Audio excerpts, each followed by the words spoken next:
Liftoff. Hi, everyone. Hello.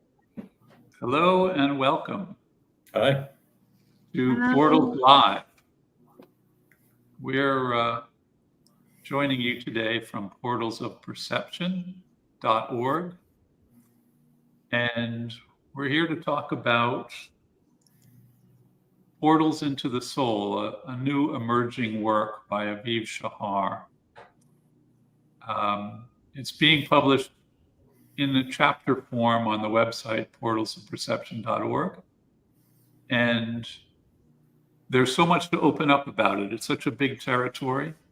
So we like to do these portals live to just look at some of the aspects of what this might mean to us, to understand more about our soul, or to deepen our relationship and understanding about the soul and how it operates in our lives. We've all been told that we have a soul, but what do we really know?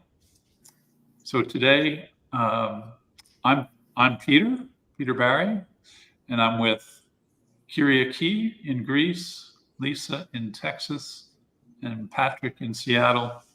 And so we're here to just see where these threads lead us. So I welcome you all and happy to be here.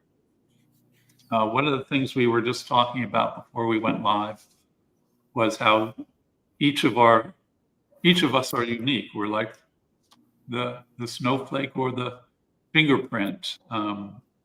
There are no two people the same, and I think most people agree on that. Most spiritual pursuits, most understandings of humans all agree that there are no two people exactly alike.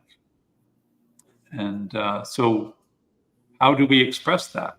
And how does that manifest in our life? And does our soul have something to do with that? So yeah, that was kind of where we wanted to get into that. And with the idea that I think our soul is nudging us in certain directions, whether it's something early in our life or whether it's in the moment as we're trying to make a decision. We get these nudgings. So I don't know if that inspires anyone at the moment. Well, it does, because we were talking before, and it's always curious with me, and I'm always wondering. I hear and I understand and really agree that something in us can nudge us towards something new and something better. And we know that from our early learning of the soul as a companion to us, it's always trying to help us do new things and trying to help us optimize our life on all these different levels. But then how do we know when we get a nudging? How do we know it's our soul versus, say, our brain or our history or our habit that nudges us? Because sometimes, say, if we have a hobby, or there's something we love to do, we do it all the time, do it every day. It's this habitual thing in our life. And if we stray from that, we might get nudgings to, I usually do this at this time of day. And we get a nudging to go back and do what we've always done. And that will come across sometimes as a big nudging. Or if we have something our brain really likes, some kind of brain stimulation, like a TV program or kind of music, sometimes our brain will just push us to listening to something or going back to what it likes. But then we know we have our soul, which is a whole different companion and influence. And the soul is looking to nudge us to maybe completely different things, something that might be brand new. So I'm always wondering at the points, we feel a nudging. What can help us know if it's a soul nudging, or it's our habit, or just our brain or our ego that likes something and wants us to keep doing it? Yeah, it's funny. I'll tell a little story. So just this morning, I would call them compulsive habits, like what you're talking about, Patrick. And things have to be just so. But I have this thing where in my bathroom, I have a toilet paper holder, and you can line up 4 rolls of toilet paper. Well, if it goes below 3, I get very anxious. Like this morning, I didn't have a lot of time, and I was kind of rushing through some things, and there was just one roll of toilet paper, and I went zooming out into the garage to grab the toilet paper. And I was thinking about that and saying, what is causing that?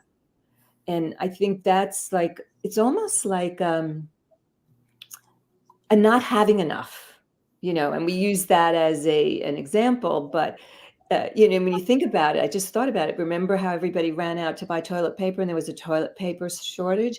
So it's that idea of not feeling safe, not having enough, and it manifests itself in toilet paper, and it manifests itself in other things.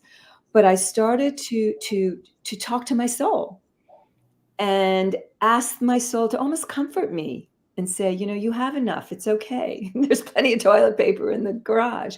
But it wasn't so much about the toilet paper. It was about the feeling of something pushing me to make something right, but knowing that that wasn't my soul. That wasn't that inner guidance companion, because that didn't feel like it was. And then I started to think, well, what is my soul going to, how can my soul nudge me today? Where does my soul want to nudge me? And then the first thought that came was to be relaxed and don't worry about the unimportant things. It was like a little message. Yeah.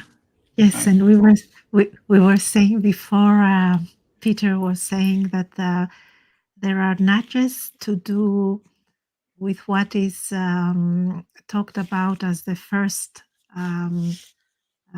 character of the soul, that has to do with survival and maybe the physical well-being.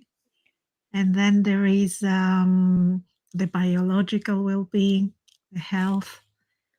And then there is the second level that has to do with our growth, with the optimization of our possibilities and capabilities.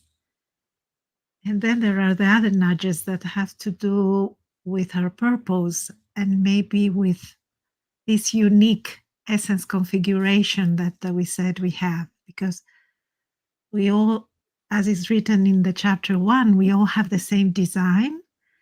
And science says that if you take this pill, you're going to have this explosion in your brain. And if you take those hormones, you're going to have similar reactions. But then there is this unique part in each one of us that is has to do maybe with what we are here, what we are meant to do. That is a differentiating factor in our character, in our assembly. And I think when we are not attuned to it, there is a sense of dissatisfaction. There is a sense that I don't know where I am and I don't know where I'm going. There is an unease, and that may later translate in illnesses, in depression, in not having flow in relationships or at work. So it becomes like an obstacle. Maybe this will be opened up more when we go into the shadow in chapter 2. But I'm thinking of this childhood bliss, and it's interesting that in chapter 1 it says this practice to remember a joyful and blissful memory from your childhood, and what was going on, who were around you, what was your sense. And and I thought of also another good question is, what child game or which fairy tale was your favorite? Because it's very interesting. I noticed to my 2 daughters, for one, it was the Beauty and the Beast, which is very interesting, and for the other, it was Cinderella. So, and it's very interesting how, from these archetypal fairy tales, the one wanted the one to be read and the other. Or what was your first toy game that really excited you, that really brought happiness in your life. Maybe it has something symbolic. For instance, my husband was telling him that when they gave him his first train, he was in ecstasy. He started jumping up and down because he made up this train, and the train was going up and down, and he was so happy to see this train working. And for me, my first favorite game was a thing with they brought me when I was 6 years old. That was a kind of theater with puppets. I don't know why that toy really excited me. Something about the theater, something about the puppets. I don't know what it was, but maybe it has to do something with this unique soul configuration that each one of us has, and definitely the memory. Yeah. And then I was asking why do we have this unique configuration, and why this is coming more up front in the now times in terms of evolution, in terms of the human evolution, why this is important now in these times where we say we'll go to a phase of change.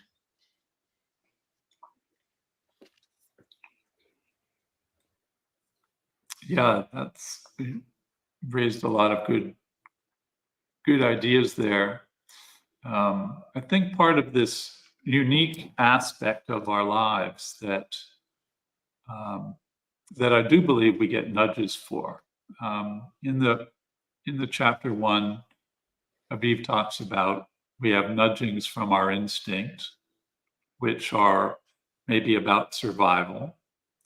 And, he uses the example of, okay, you're crossing a street and suddenly your system tells you to speed up a little bit because that car is coming too quickly. So you have this automatic kind of response, this instinctual response. So that's one kind of nudging you get. But then there's the nudging of how you grow during your life and what you pursue. And I think of myself, what subjects, in my early years, I was all interested in astrophysics and how does the universe work, and read up books from Einstein and all these things. I don't know why those captured me, but they did, and I responded, and I would go to the next thing, whatever they would lead me to. And that's been a theme through my life. And I think in the case of the soul and of unique configuration, it's more than just I find it interesting. I can't tell you exactly why it's more than that, but I think it's leading me somewhere.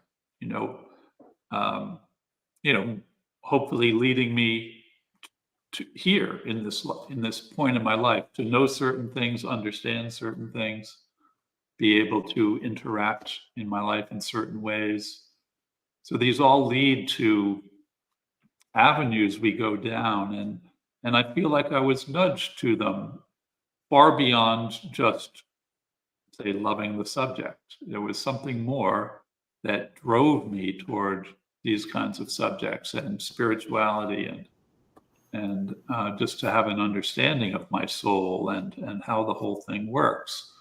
So I feel like that was a constant nudging, and it's taken me in a lot of ways, but it's deepened all these different aspects of myself.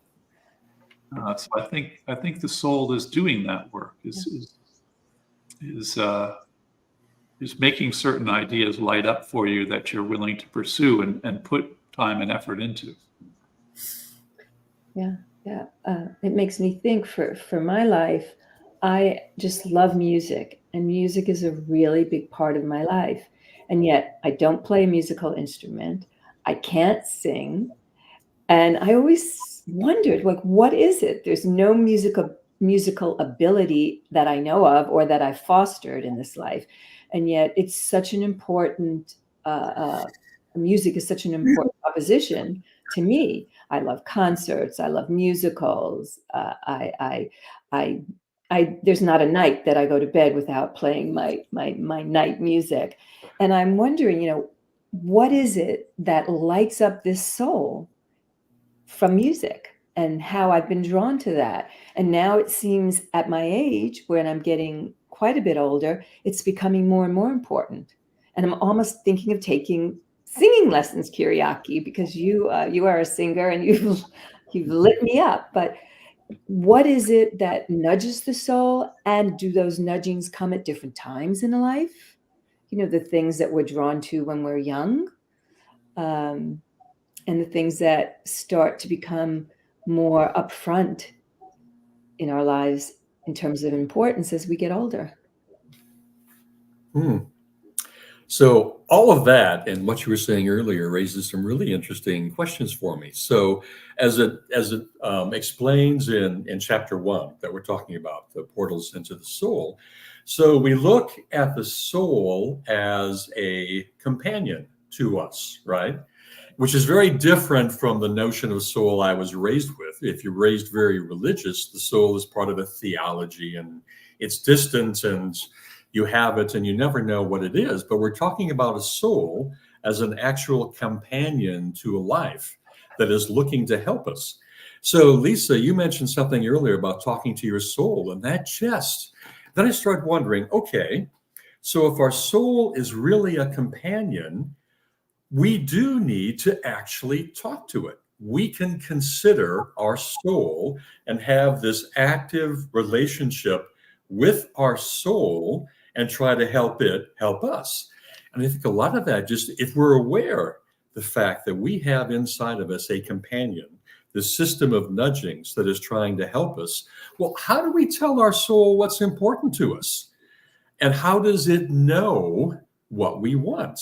Yeah. It kind of implies that the soul, as our companion, and we're born with it, it knows us probably better than we know ourselves. Mm-hmm. And it might be nudging us and pushing us in all kinds of ways.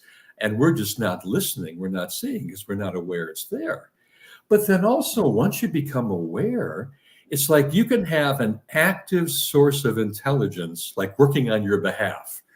Like when you got up this morning and you're wondering about, okay, do I have enough toilet paper? Is this here? Is this there? You can say, okay, when it comes to my physical safety, everything is okay. I have what I need at this level. I feel safe. I've got food. I'm okay. So I can actually think about other things. Yeah. And you say, come on, soul, let's start working about what else? What else should I be looking at? What else could I be thinking about if I want to really grow? And then if you talk about, well, maybe something is trying to get in from the universe, and you talk about, your spiritual life and what would really be beneficial, or what would be new, or what would really excite you in learning something new that would connect you further to your understanding of how the universe works. And the soul can help us in all of those. So I'm just wondering, how do we develop this sort of relationship with our soul and let it know that, hey, yes, please tell me, I'm open. I'm looking for your nudgings. I really am. And develop this sort of active relationship, like a friendship with your soul as a companion, because I think it can help us find what we're looking for. Yeah. And maybe it does start with conscious communication, because I started a new practice since we've been working into the soul proposition of, when I go to bed at night, I always say a little prayer of gratitude. I'm saying it out loud now, so something else in me can hear it. And I feel that's the soul connection. And this morning when I got up, I had been traveling. I came home late last night, and you know how you wake up and you're not quite sure where you are? Like, I'm not sure what state I'm in or what bedroom I'm in. And I woke up and I looked around and I went, oh, I'm so happy to be home. And I said it out loud.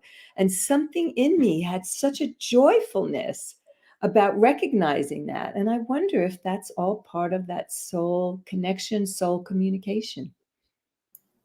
Interesting, because I have a habit of, when I wake up in the morning, the very first thing as I'm getting out of bed, I will say, wow, new day, good morning. It's like I'm saying, good morning. What are we going to do today?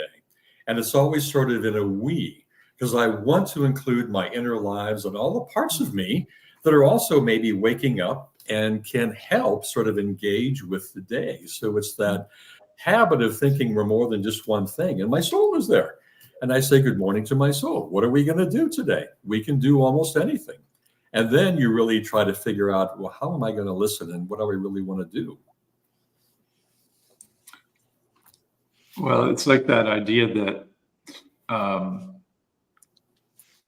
kind of we're in this together. You can treat your soul as this companion, as you say, that really does have, my soul has my best interest in heart. It wants me in this journey of life to be the absolutely fulfillment of the greatest potential and possibility that I was born with. It wants to help me do that. And just that acknowledgement to oneself that we have that kind of companion, we have that kind of support in our life. That's a great thing because, in this world, you can feel alone an awful lot and not be able to trust many things. And, there's always agendas and ulterior motives out in the world. So you never really know. But the idea that we can say, I have this companion, this soul, this gift of life that is here to help me make this journey, and I can access that support. I can access that guidance, and we can do it together because I have freedom of choice, but I can ask my soul to work for me, just in the way that if we decide to buy a new type of car, we start to see that car everywhere.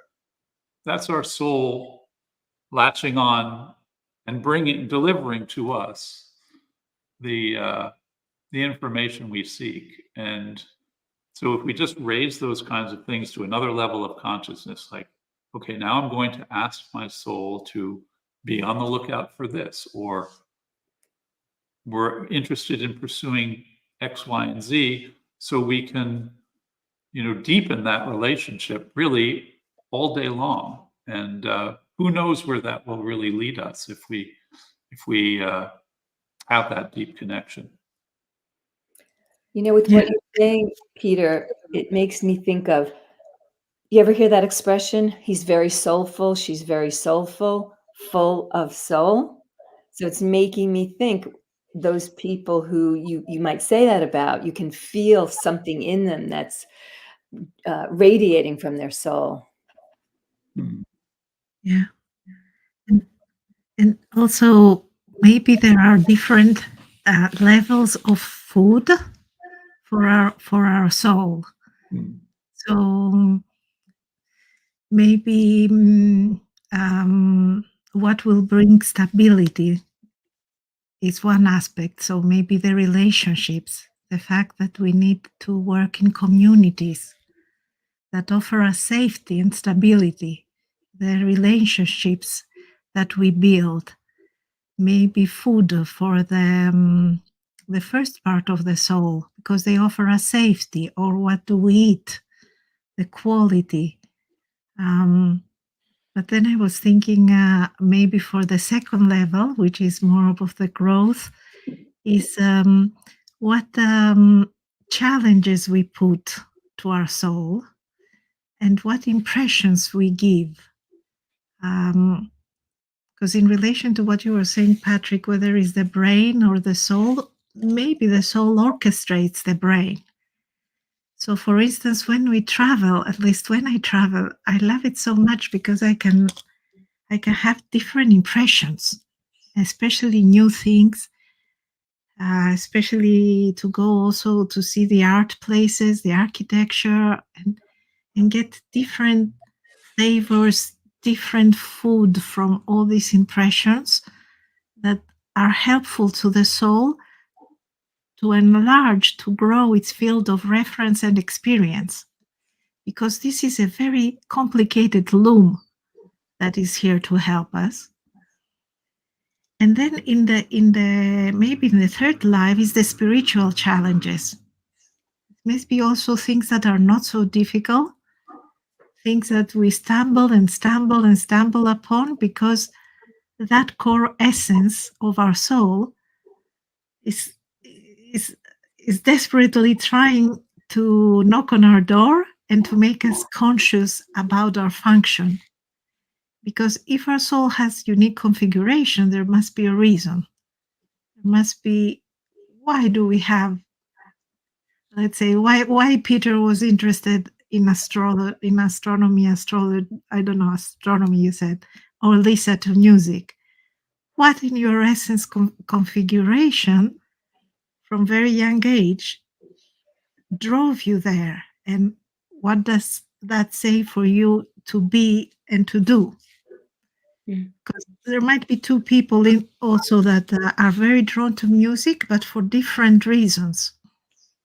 And the one might become a musician, the other one may be a person who has a symphonic arrangement in the way they assemble themselves.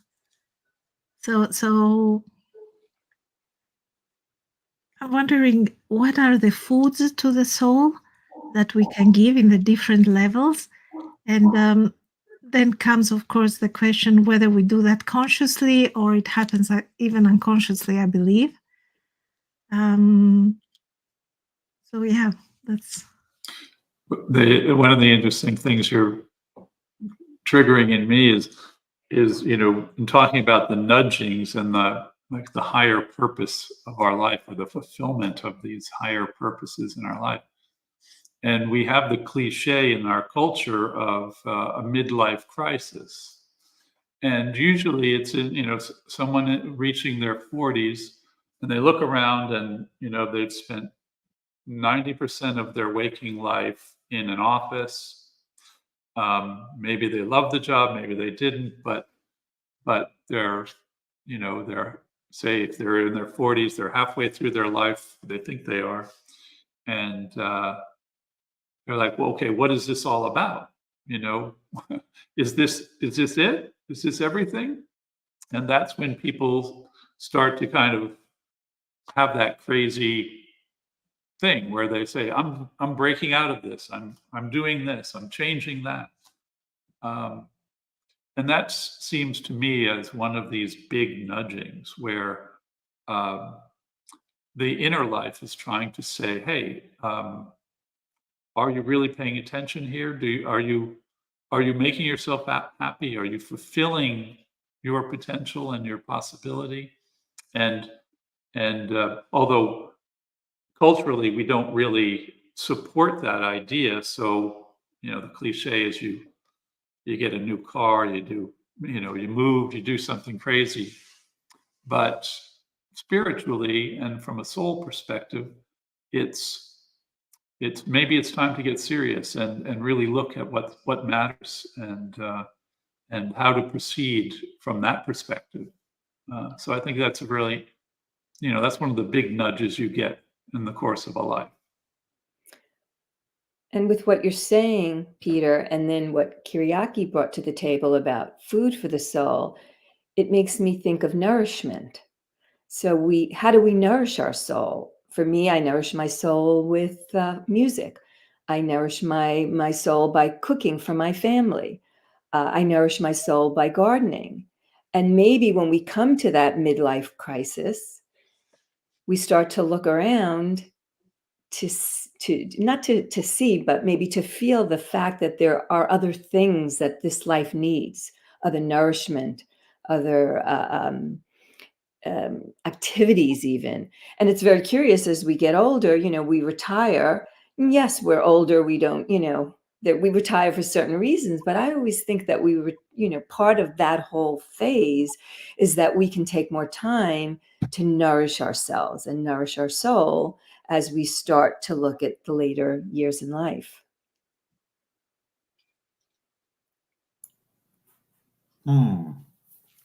So all of this is pointing to there's this amazing thread that goes through the work into the soul, which is we talk about these different levels, and it's interesting to know how all these levels are integrated. So it's not like we're in one and then, the other two are totally dead, and then we have to go one by one. So if we think about in general, like we're talking about like three different levels or octaves that the soul can help with. We have like our physical safety and well-being. Are we okay physically? Is our life safe? Do we have what we need just to keep body and soul together? Isn't that an interesting phrase? And then you have, you go to your mental life, and it's, are you learning something? Are you growing? Are you able to expand mentally and expand all the things that you're interested in? And how is that helping you grow as a person? And then a third life that's even higher is, what about your spiritual connections? Do you have a spiritual life where you're actively seeking something that's kind of beyond what we see physically and may take us into something more universal, or something more spiritual? But it's really curious, because if you get, say, a nudging in a certain way and you pursue something spiritually that you hadn't before, or something about how the universe works, you get all interested and you get this totally new perception about how things actually work. That new perception that you get spiritually, if you look around, it may change how you look at your life. And so all the things you're interested in that middle level may change. Because as you said, you may realize, I spent most of my life being an executive at a company. And where's that got me? Nowhere. And so that's kind of one of the things I think that leads to a midlife crisis that you can have any time. If you get the right perception, it can change how you look at your life. And so you want to pursue something different. And then that, again, may help transform what you do physically. If you get a different job, or if you have different pursuits, that may allow you to do more and expand what you do physically in all the ways, say, you help people, or how you engage with your family. So all these things are integrated. And then if you're really nice and safe and secure in your physical life, it gives you the freedom then to think about and pursue something higher. And the higher you go, enlightens what you do below, and it just kind of goes back and forth. It's like this constant sort of, it's almost like I was going to say it's not like an elevator, but you can get an elevation that, again, will give you a new perception where you can go back down and change all the things in your life that got you there. So it's this mutual sort of integrated view of your life, if that makes any sense at all. Yeah, well, you're talking about that aspect that brings meaning, to our lives, and which is really probably where true happiness comes from, is to find that the aspect in our unique configuration. For each of us, it's different. What brings meaning to that, and our soul, that communication and listening to our soul's guidance and nudgings, that is probably the best way and most trustworthy source of discovering what brings meaning to our lives. And for some, that's going to be, I really like to be in service to things. I like to help people. I like to engage with people, and that's what lights them up. Other people may find that, being much more studious and just learning about things that fascinates them, feeds their soul. So there's lots of different ways. It could be gardening, it could be a relationship with nature. But there are clues through our history, through our life. There are clues to where our passions lie. There's clues to these foods for our soul. And those are clues and nudgings toward our greater purpose and greater fulfillment, I think, because if we listen and add them all up, then we'll be much closer to what matters to us on a deep level, and what can bring meaning to the story of our life. Yes, well said. I think we lost Simon, but non-intentionally, I'm sure. He had a little problem. Well, this has been amazing. We could just go on and on and on. It's just one thing, one sentence, one thought, one idea just opens up another whole level of how to think about our soul. Yes, and also I wanted to add a last thread as we winding down maybe for today, that sometimes I think of the soul like a unique aroma of a person, like a unique perfume that this person emits, the presence of this person. And I also love to read biographies, because often in the biography you see the seeds were there from a very young age, from the childhood of, let's say, great woman or a great man that did something special, and you can see the threads that were there. Hi, Patrick. We lost Hello. you for a moment. For some reason, it just kicked me off, but I just got right back on. Yeah, I'm just saying how I love to read biographies, because very often you find in various people that from very early age they were the seeds of what they later evolved and expressed through their mission.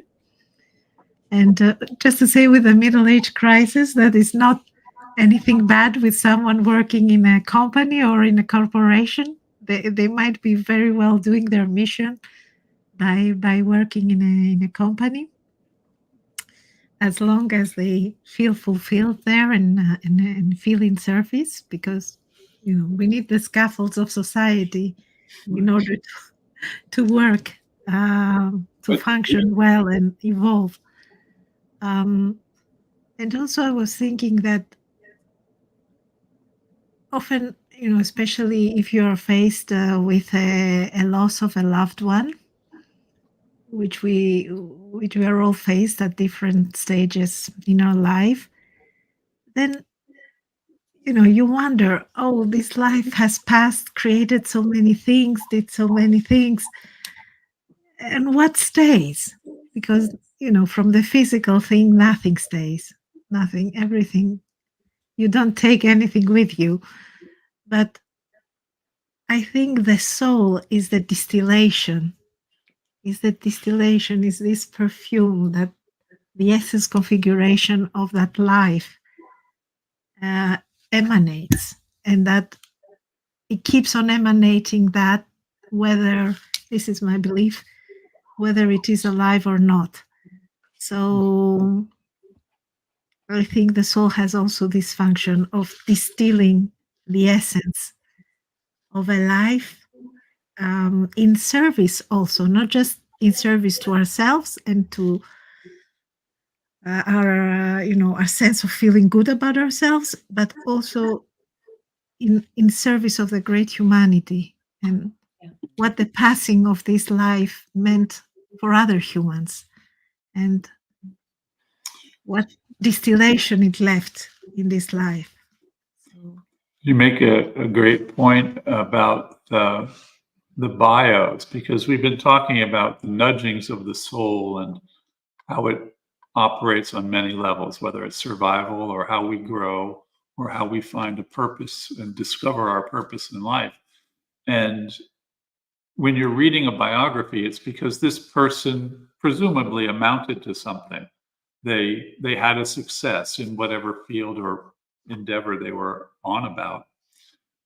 That's otherwise we wouldn't be reading their biography.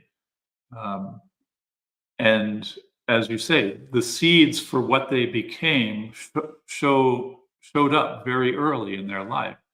And either it was very strong for them, and so they just naturally pursued it, and then were able to become something, amount to something in that way. So it shows how that listening to the nudging, maybe for most people it's a little more subtle, and we need to listen more closely. But it shows that when you do listen, that you get much closer to your own fulfillment. And that's what makes these people special and worthy of a biography, is they found something that unlocked their possibility in a way that mattered to them and mattered to others. So it's those are great examples. Biography is a great example of how this can work for everybody and be important for everybody, and that comes from the nudgings of the soul, the guidance of the soul. So yeah, we've been at this for a little bit, and it's been fantastic. I don't know if anyone has any final thoughts. We're talking here. We're from portalsofperception.org, and we're talking about portals into the soul. And we just wanted to get out here and talk about the things that excite us. So anyone else want to add? I would just think that there's so, as you can tell just from this conversation, there's so much that we can begin to open up and understand when we start thinking about the soul in a totally different way, and all that it can go into. So I'm just excited that this body of work is there, and that it's going to take a lot of time to really understand it. And it's just a fascinating, exciting, fun sort of discovery that we're just starting. And I can listen to these recordings. There's going to be a whole group of them, but I encourage everyone to get on the portalsofperception.org site, go into Portals of the Soul, listen to these recordings, because it just opens up so much. All of the recordings are fabulous. It doesn't just have to be about portals of the soul, and they do connect. Everything connects back to the soul. I was listening to one of the recordings that Aviv had about healing, and it was just wonderful. And it made me think of, again, that connection of the soul into self-healing. So thanks, everyone. This was great. And let's get together again soon. Thank you. Thank See you you. soon. Bye. See you soon. Yes. Bye-bye. Take care.